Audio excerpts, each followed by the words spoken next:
Yes, Giannis Antetokounmpo did not play, and neither did Damian Lillard. But turnovers were the key factor in the Wizards losing the 112 to 101 matchup in Milwaukee. But JP13 and Bilal did shine. Come on, y'all, let's talk about it next on Locked On Wizards.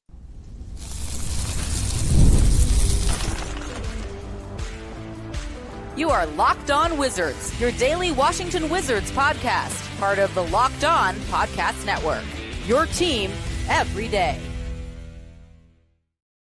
What's good, everybody? It's your boy, Brandon Scott. Your favorite podcast now has a newsletter. Introducing the Locked On Wizards daily newsletter. A one-stop shop for the ultimate team and league coverage delivered right to your inbox. Sign for free at LockedOnDaily.com. That's LockedOnDaily.com. And start your day with the all-new free Locked On Wizards newsletter. Tonight's episode is brought to you by FanDuel. The NFL playoffs are almost here, but it's not too late to get in on the regular season action with FanDuel because right now, new customers can finish the season strong with a $250 of bonus bets if you win your first $5 bet. That's $250 if you win your first $5 bet. Visit FanDuel.com to get started. All right, everybody. Again, appreciate everybody waiting until today. Obviously, we are recapping last night's loss versus the Milwaukee Bucks. And then we're going to look at the three biggest problems with this team. And the question is, can it be fixed? And then we're going to do a preview for tomorrow night's game. So at Oklahoma City. So again, appreciate you guys for rocking with your boy tonight, covering the game from last night. All right, let's get into it. So how did the Wizards lose this game? And I'm going to say easily. Yes, before we say the easy answer here. Yes, Giannis Antetokounmpo did not play. Dame Lillard did not play. And even though we know there was a big talent gap, turnovers were the issue, and the turnovers were the big reason why we lost this game. So let me go ahead and pull up the stat lines. So we're gonna look at what we didn't win anything. What lost this game for the Wiz Kids? All right, let's get into it. So if you look at the team stats real quick, everybody. I mean, obviously, we were very on par with the team. Again, they were without their two best players, but still holding to that culture, playing hard, playing to win. You still want to get a victory against a team like the Milwaukee Bucks. But yeah, field goal percentage. We were tied, slightly under them. They were 44.9. We were 44.4. 3-point percentage. We were better, 42.9. We got to the free throw line 16 times, missed 5 times, but that's a whole nother discussion. Looking at the rebound numbers, we out-rebounded them 55-50, but they out-rebounded us with offensive rebounds 10-8, which led to 34 points to paint for them as opposed to our 24 points. But what was that one factor that killed us? Well, easy. Look at the numbers. Turnovers killed this team. 19 turnovers by the Washington Wizards, and it led to, drum roll, please. How many points on turnovers? 24 points on turnovers. So 24 points off turnovers. And that turnovers has been that one of 3 major problems we've had this season, man, which is rebounding, and when I say rebounding, I mean consistent rebounding. Winning the battle of the rebounds on a consistent basis. We don't do that.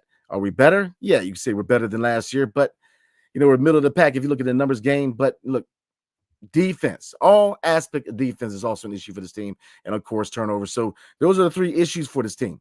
And I don't envision them getting better in the second half. So just going to continue to be the big issues for this team going forward. So let's take a look at the starting 5. We're going to start with the hometown kid, Jordan Poole, JP13, that is. 35 minutes, 26 points, 5 rebounds, 3 assists, shooting 8 for 19. Yeah, efficiency took a hit, but he was aggressive. 8 for 13 from 3-point range. And we got to go ahead and give him his flowers. Look, shout out to Jordan Poole, who is now holds the franchise record for consecutive games shooting or making a 3-point attempt. So that's 54 games in a row. He was tied the previous game 53 with Gilbert Arenas. So he now holds the franchise record for consecutive games making a 3-point basket. So look, definitely shout out to JP13 for becoming a franchise leader in that category. But last night he was a man on the mission. Very, very aggressive. Very aggressive. Oh, my bad, wrong game. So again, 26 points. Now he would, aggression was a big thing with the slight inefficiency. 8 for 19. So efficiency was, out the window a slight bit, but 8 for 13 from 3. Come on now. 8 for 13 from 3. 2 for 4 for the charity strike. Turnovers, 7 turnovers. So that is on JP13. That is definitely on Jordan Poole. I believe that offensively, really good game. 26 points, 5 rebounds, 3 assists. He's just another guard amongst guards on the Washington's roster that continue to show really good numbers rebounding the ball. Michael Brogdon's another guy, but inefficiency I'm not too upset about because he was aggressive. In the 3-point range, he was money. He was eating on the perimeter. So The biggest knock on JP13 would definitely be those turnovers, man. Yeah, you can say efficiency, but not worried about that because of the aggression.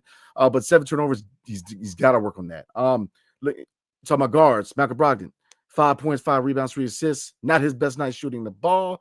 1 block, only 3 turnovers, but not his best showing. But overall, he's played really good basketball. So he's played really good basketball so far this year. So he's one guy who definitely going to garner a lot of interest at the trade deadline, and he's already getting some interest right now. The rumor has it that the Lakers like both him and Jonas Valanciunas and also Kyle Kuzma. So we are definitely looking like a shoo-in trading partner for the Los Angeles Lakers. Be cool. Come on now. Be cool. My guy, be cool. 20 points, 12 rebounds. Come on now. Now, be cool, a.k.a. Bilal Coulibaly. He's another guy. Justin Shimpton is another guy. I already mentioned Malcolm Brogdon. Guys who are really active in the paint, getting those rebounds. 12 rebounds, that's what you want to see. Getting active in the paint, boxing out. I love this. The 20 points, definitely intriguing, especially 7 for 14. He shot 50%, very efficient. 1 for 5 from 3. We all know 3-point shots getting there, and defensively, we know what he can do. 3 steals, 1 block, 3 turnovers, yeah. But it's encouraging that he's starting to put the ball on the floor and look to, definitely be a playmaker. So, like I said, I like what I see from Bilal. He's efficient. You see the mid-range game. You definitely improve ball handling.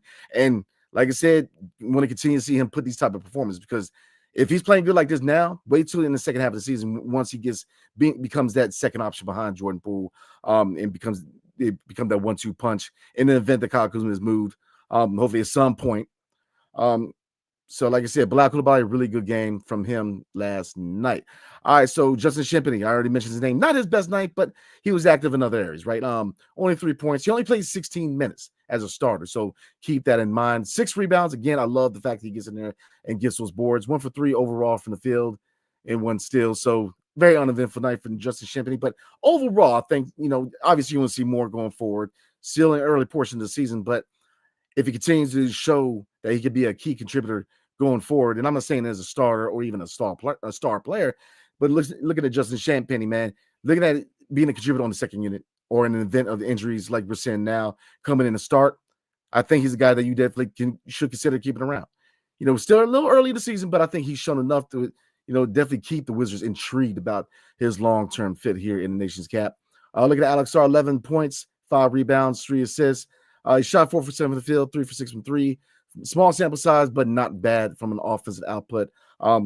Definitely, he still has a long way to go before he becomes that consistent threat on offense, but not a bad performance in 2 steals. Let's take a look at the second unit real quick before we move on, guys. Bob Carrington, 7 points, 2 rebounds, 1 assist, shooting 3 for 6 from the field, 1 for 2 from 3. So he was 50% from all areas of shooting the ball. Decent performance. Definitely expect him to pick it up again after the deadline. Corey Kispert, second game in a row where he got a really good game coming back from injury. 16 points, 2 rebounds, 1 assist, 5 for 8 from the field, 3 for 5 from 3. He was that sniper that he can be. Added a block. Defense is the one area that people really criticize him, and he got a block. Not to say getting 1 block makes you a lockdown guy, but definitely a better performance from him defensively. Let's see, like Keyshawn George again, 22 minutes better, but quite not where we want him to be. Right, 7 points, 4 rebounds. 3 for 7 for the field, 1 for 4 from 3. But we know he can definitely pick it up, especially once we get closer to and past the trade deadline. And Jonas Valanciunas is another game where his minutes have gone down significantly. 15 minutes a night, 6 points, 6 rebounds, 3 assists, and shooting 3 for 7 in the field, 0 for 2 from 3. So, like I said, guys, you can look at this game and say, yeah, without Giannis, without Dame Lillard, could have been winnable. Yeah, you could argue that fact, especially if you want to hold true to the culture and that they're trying to, kind of solidify here in the nation's cap, which is you play hard, play to win. And it's kind of been up and down a roller coaster ride with that this year. There's times where you see them playing to that standard, that mantra, playing hard, playing to win. There's times where you see that losing look, let's be real. Losing fatigue is a real thing. And especially with some of these bets, you see it, Kyle Kuzma's a guy who shows it on his face most nights that, losing fatigue is definitely, not everybody, but it's starting to have an effect on certain people. And I think that you're looking at the vets, they're definitely ready to move on at some point. The young guys are ready to get extended minutes and really become more feature pieces going forward in the youth movement in the second half of the season. So, like I said, this loss to me is on turnovers. the Milwaukee Bucks capitalized off of the turnovers from the Washington Wizards, and that was the one factor because shooting the ball, they were about even. I mean, you can dive into the stats for the Bucks. I mean, who really emerged for the Bucks? And I mean, former Wizard Bobby Portis. I mean, 34 points, 10 rebounds, 8 assists. He did his thing. 14 for 21 for the field, 6 for 9 from 3 steals, 1 block. I mean, he put in work. I mean, Chris Middleton, 18 points. I did Ryan Rollins, another former Wizard, and we know what his story was. Not get on him about what transpired here in the nation's cap, but looking to kind of resurrect his career in Milwaukee. 14 points, 3 rebounds, 2 assists, 5 for 10 for the field. So, Ryan Rollins, former Washington Wizard, came over with Jordan Poole and Patrick Baldwin Jr. in the Chris Paul trade.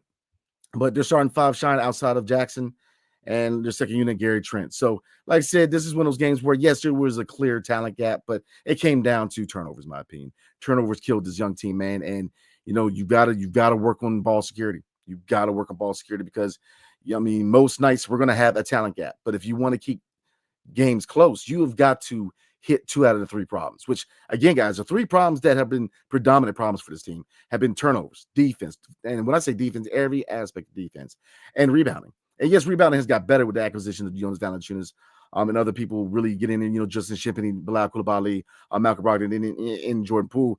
Getting those boards have helped. And we are around 15th in the NBA in rebounding, but still, we are consistent. And that's the biggest thing. We are a terrible defensive team, and turnovers kill us most nights. But the rebounding, we got to find some level of consistency if we want to have a chance and try to instill that winning culture of playing hard and playing to win. So, all right, guys, we're going to get into the preview for tomorrow night's game in OKC against the OKC Thunder, former stomping grounds of Michael Winger, Will Dawkins, and Brian Keefe, really. So we're going to get into my 3 keys to development, and then we're going to get into comments like we always do. But before we do, tonight's episode is brought to you by Skylight. Let me holler at you guys about Skylight. All right, so if you come from a big family like I do, it can be hard and expensive to buy each one a personal gift for the holidays. Planning to celebrate the holidays with your friend group or want to surprise them all with something a bit more special and meaningful than booze this year? Depends on who you talk to, right? Let me recommend Skylight, man. And there's 3 reasons why I think you should definitely consider Skylight for your next Christmas gift. Number 1, setup takes less than 60 seconds. So it's easy to use, very easy to pick up and use. Number 2, gift mode makes it a very meaningful, personalized gift. You can preload it with memories without opening the box. Surprise them with old sentimental photos as soon as it's plugged in. Come on now. And 3rd, top-rated brand. Over 1 million happy customers, thousands of 5-star reviews, and available in over 30 countries. Recommended by today's show, Forbes, New York Magazine, and more. So look, do yourselves a favor, everybody. And now, as a special limited time offer for our listeners, get $20 off your first purchase of a Skylight Frame when you go to skylightframe.com/NBA. That's SKYLIGHTFRAME.com/NBA. Get $20 off your first purchase now at skylightframe.com/NBA. And again, guys, get $20 off a Skylight Frame at skylightframe.com/NBA.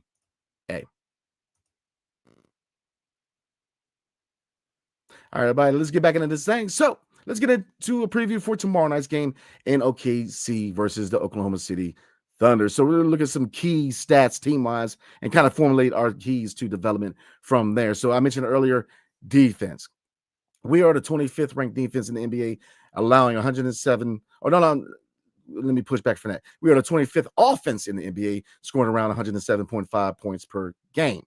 So we are definitely in the bottom tier of scoring. Looking at points against, defensively, we are the 30th worst defense in the NBA, allowing 122 points per game. So looking at points against defense, when I say we struggle on defense, we struggle in every aspect of defensive basketball. I mean, transition. We take our time getting down there. Usually it's 1 to 2 guys.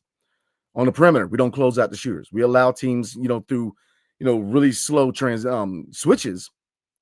There's usually a guy or 2 are open on the perimeter for most teams because our switches off, switching off defenders is so slow. We don't close out the shooters.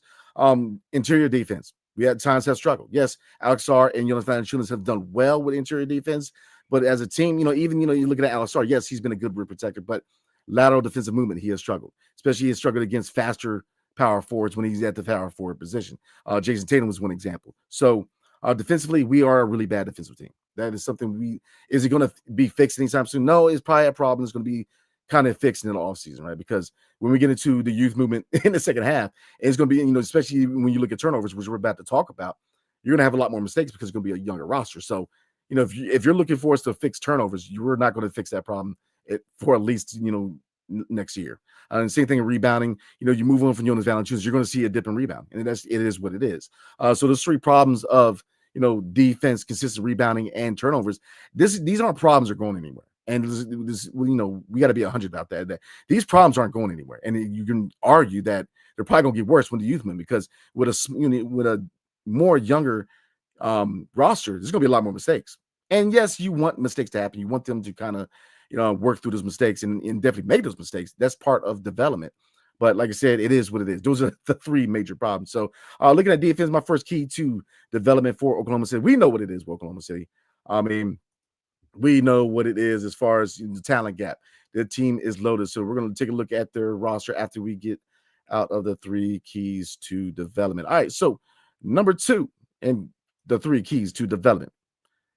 I mentioned it before. We have to win the battle of the paint, especially interior defense and rebounding. We are 15th in the NBA. We average around 43.8 rebounds per game. Now, Oklahoma City, believe it or not, are worse than we are.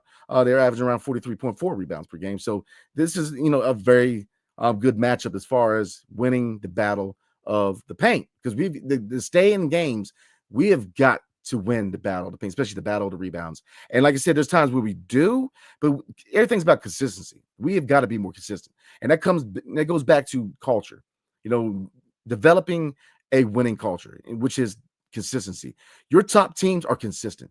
They're consistent, every night they're consistent, and where the best attributes are. We have got to be a consistent team.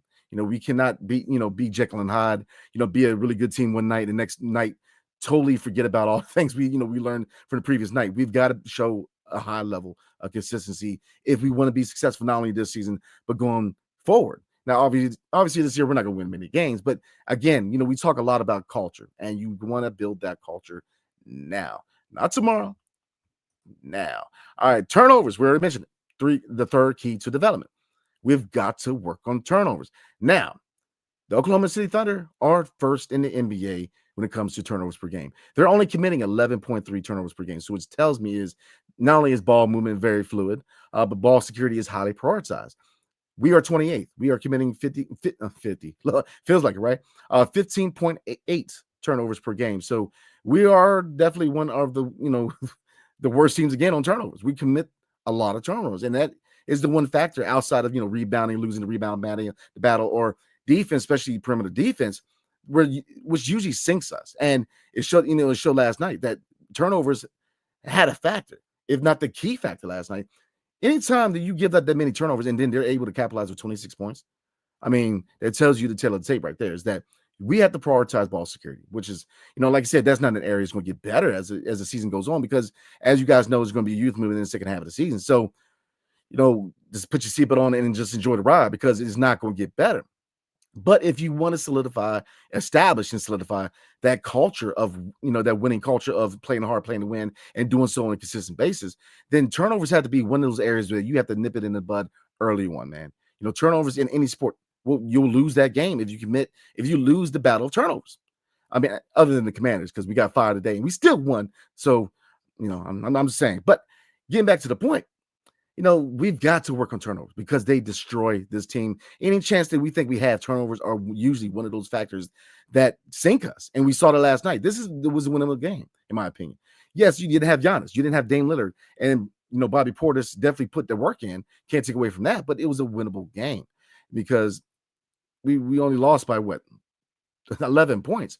And we committed how many? It's kind of like today with the Commanders and Eagles, where, you commit so many turnovers, you're still in the game. It says something. So, like I said, guys, those are my three keys to development. We got to work on rebounding. We've got to win the battle of the paint. I mean, defense, again, the three areas that we struggle. Defense, we've got to get our butts down the court, man. It gets tiring, watching teams kill us in transition. I mean, we got to get down the court in transition. We got to start setting up defenses, man. We've got to be more active. Transition killers, and that leads to struggling on the perimeter because more times than not, man, you have a 3-on-2 route number 3 to 2 in transition almost most nights because we're taking our time to get down in transition. So if we work on those 3 keys to development, hopefully we have, a chance because looking at the depth chart for the Oklahoma City Thunder, I mean, right now, obviously SGA at point, they're playing Casey Wallace at the 2 guard. So I think that could be, a matchup that we can kind of find to our advantage, in my opinion, because Casey Wallace is not a guy. I mean, he's a shooting guy you can kind of call a combo guard, but I think we could definitely win that matchup. Lou Dort is undersized at the 3, so I think that's definitely a really good matchup.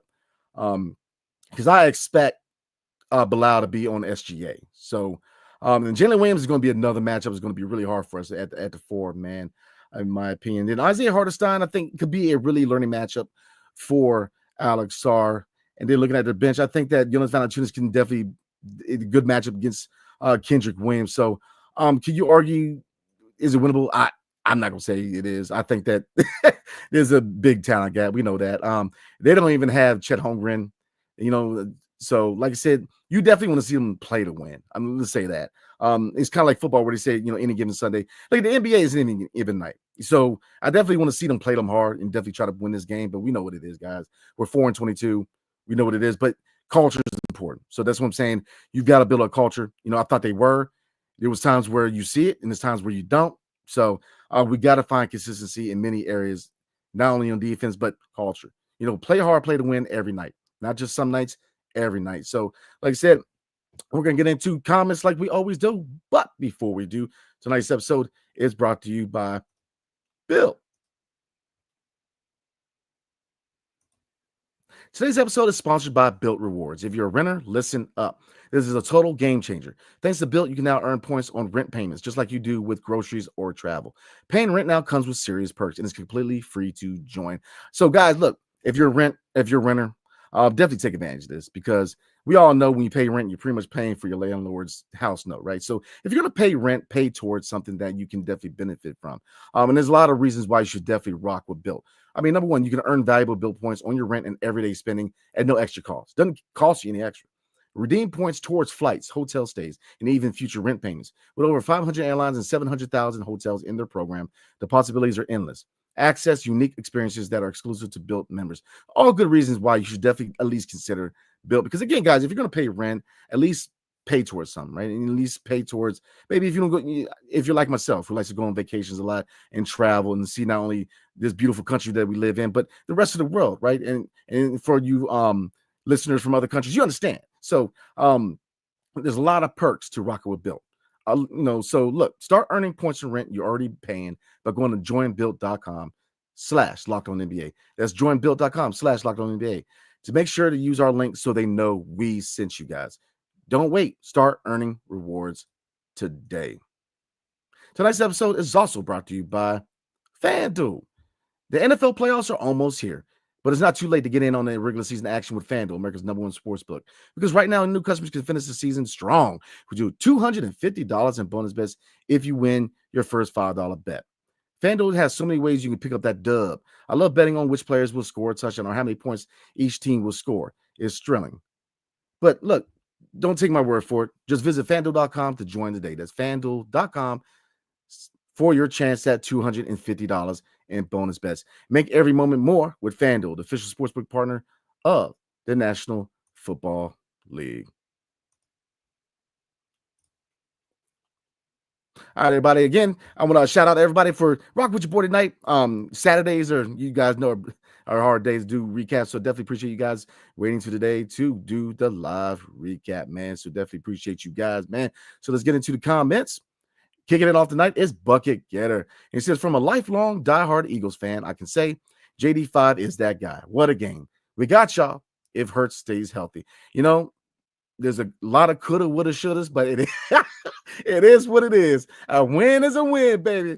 But I would say this, it was a good game. I mean, that's what you want to see from division games. Great game. I mean, Jaden Daniels, man, is unreal. It feels good to finally have a franchise quarterback. But look, you Eagles, man, you're going to be a hard team to go through to go through the NFC. I mean, the Eagles and the Detroit Lions, in my opinion, are the two favorites in the NFC. And all we're doing is delaying you guys getting the division title. We'll see. We're definitely going to get you guys next year for that division title. But great game, great division game, man. But if and buts, come on. I know you didn't just bring up Hurts being hurt. Come on now. Bucket Getter also said JP been hitting some crazy shots this year. Can't wait for post deadline. You think we could do a stream where we draw up trades with you in the chat? Just an idea for an off day. Good idea, man. Like I said, great idea. So let me look at the schedule and we'll definitely see if we can make that happen. But that's not a bad idea at all. Because you guys know me, man. I like the interaction with you guys, man. So yeah, that is a great idea. Let's see. Bucket Getter also says 20 out of Bilal. He was such a great pick, man. And Bucket Getter also says Bilal's floor is all first team defense. Absolutely. First team defense. Absolutely. I mean, he's got that. I mean, if not, he's already on that level, in my opinion. He is a high level defender in this league. So absolutely. Locked on Law, how you doing? Brogdon picked the wrong game to be terrible. Yeah, he did, didn't he? Locked on Law also says Milwaukee didn't even have their two best players and they won easily. 11-point loss. I feel like it could have been, and when I say winnable, I mean, you can argue still they have a talent gap. But I feel like we had a good chance to really challenge them, if not really push them for a win, with both Giannis being out and Dame Lillard. So I'm with you on that. Joshua Cotton, how you doing tonight? As long as Bilal plays like this, the games are watchable. Absolutely. Bilal, and that's what I'm saying, guys. If you want to keep yourself sane and not drink bourbon every time that you feel distressed by the Wizards, because you turn into an alcoholic, to me is looking at the progression of young talent. Bilal Coulibaly has shown a lot this year and don't forget it's year 2, and it's still very early. Especially in the second half of the season, once you move on from a lot of these vets, a lot more responsibilities put on not only Bilal, but you're looking at Alex Sarr, looking at you're going to see, I'm telling you, Bilal, if he's able to formally break out in year 2, I mean, we're definitely, cooking with grease in this rebuild, guys. Locked and Law says Bilal is inconsistent. Oh, fair enough. He plays great game one game and terrible the next. I can't argue with that. Yeah, consistency is definitely one thing he needs to work on. You see the potential. I'm telling you right now, Bilal Coulibaly is going to be a star. I mean, I believe the same way about Alex Sarr, and you can argue the same about Bob Carrington. I mean, these guys, they have star potential. Now, do they reach that potential? That is another question. Because there's 1,000 players that have star potential, and then you argue this all the time. For every Michael Jordan, there's probably 2,000 to 5,000 people who could have made it and been better. So it all comes down to reaching that potential. And I think that there's certain factors you have, putting the work in. Bilal has a work ethic as far as head coaching, and when it comes to development on his staff, our coaching staff, you have that in Brian Keefe and his staff. So I think that you very well could see a formal breakout in year 2, which is again, money for the Washington Wizards going forward. Nomadic Brian says Bilal looked good. Poole was making threes. Bucks too much for the Wizards, even without key players. Yeah, I mean, you're going to have the talent gap. And it shows you just how far we are from reaching that level. And that's okay. We're in a rebuild, like I said, but it is a measuring stick to a certain degree because, when you look at the fact that they were still able to kind of easily win this game, being without 2 key players, this tells you that we have ways to go. And it's all good. We're in a rebuild. I kind of take performances and say, look, we still got ways to go. And I think we all know that. I mean, we're 4-22. So, I mean, if that doesn't tell you, I don't know what does. But I think we're definitely heading in the right direction. It takes time, and we have a lot more time to go. But I'm with you on that. Bilal looks like he definitely is taking that step in year 2, which again is a shout out to not only Bilal but Brian Keefe, in my opinion, and the leadership that has been provided. These vets we have on the team, I think, have done wonders for working with him. Jordan Poole, this guy who's has taken Bilal Coulibaly on his wing. You saw that from the fact that he was the first person to contact him when he got drafted. You look at Malcolm Brogdon, I think he's had a good effect on this team. Sadiq Bey, believe it or not, he's been in the league for a little bit. So just because he's not playing doesn't mean he's not being vocal with some of these young cats, man. So like I said, they do have the nice combination of vets and young guys, because you have young guys where you see the potential, and you see the vets where these guys have been in the league for a while. They're going to have a lot to teach these guys. So I'm with you on that, man. Locked on Law says the Bucks were just resting Giannis and Lillard after that dumb tournament. I'm not a fan of the Emirates Cup, aka the in-season tournament. I think it's really dumb, but it is what it is. I'm not in favor of people taking nights off. I think that's the one reason why the ratings are going down in the NBA. I mean, when people spend good money to go see all-star talent, and when you take the night off, what's it tell you? What does it tell people? So I'm not in favor of that. And there's many reasons why I think the ratings are going down in the NBA. The 3-point frenzy is another reason, but another subject for another day. But I think that, taking these nights off when I don't understand that, because Charles Barkley didn't do that. Julius Erving didn't do that. He didn't do that. I mean, Will Chamberlain didn't do that. I mean, Michael Jordan didn't do that. Reggie, I mean, you see what I'm saying? Like, taking nights off. Come on now. I mean, there was a time when players in the NBA prided themselves of reaching towards 82 games played. You know, Michael Jordan was one of those guys. You know, Hakeem Olajuwon was one of those guys where you wanted to play every game. Now it's like, So that's the one reason that I think that the ratings go down, man. I don't like that. Let's see. The NBA needs to stop trying to do dumb stuff to gain fans. It kind of goes with what I just said. I'm with you on that. Not guarding Bobby Portis didn't help. I'm feel you on that. Justin Caesar, how you doing tonight? Says trade coups, please. I think they will fulfill your requests soon enough, especially the closer we get to the deadline. So don't even worry about it. Sticker A, how you doing tonight? Ryan Rollins. Yeah, Ryan Rollins of all people put in work. And I don't know why he would have any chip on his shoulder against the Wizards, man, because I mean, I'm not going to get into why he got released, but come on now.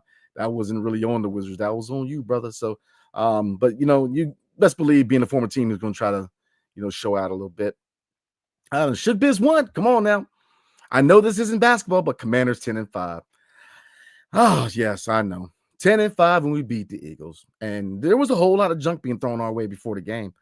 And you can argue Jalen, Hurts being hurt, whatever. You could argue many things, but a dub is a dub and an L is an L. So have fun on your trip back up 95. All right. Let's see. DC Onion, my guy, says, B, these dudes be bricking like stuff. Yeah, man, I'm with you on that. I mean, in shot selection, you can throw that as probably a fourth reason why we've had issues this year. Shot selection, it varies, man. I mean, you got to have that balance between team basketball and ISO basketball. And we just there's games where it doesn't seem like you even calling plays. And like I said, I'm not going to harp on Brian Keefe, because you got to give him the benefit of the doubt. You got to give him a chance. I mean, this is his first full year as a coach. I'm not going to put it on him. The players have to execute, and even if a play breaks down, you've got to use your basketball IQ to learn how to get things going. So I'm not going to use plays as a reason why our shot selection is bad. We've got to, we're bad in transition threes, and Jordan Poole has made a lot of them, so that's why I don't think a lot of people are mad. But it's not just on JP, but I definitely think as a team we have to utilize the shot clock a lot more. Let's see. Justin Caesar says you got to shout out Sarr. He's been hooping this month. Absolutely. Alex Sarr has stepped it up. Give him his flowers. People were ready to call this man a bust at the 5 summer league games. Come on now, Alex Sarr can play. He's very raw. Don't get it twisted. But give the man some time. He's going to get there. He's got massive potential. Just give the man some time. DC Onion also says we need to tell Bub to play to score and stop looking to pass so much. I agree. He's no threat to score a lot of times because he's passing too much. Score the daggone ball, Bub. DC Onion, I'm with you, brother. And everything's in balance, man. Yin and yang. Everything in life is about balance.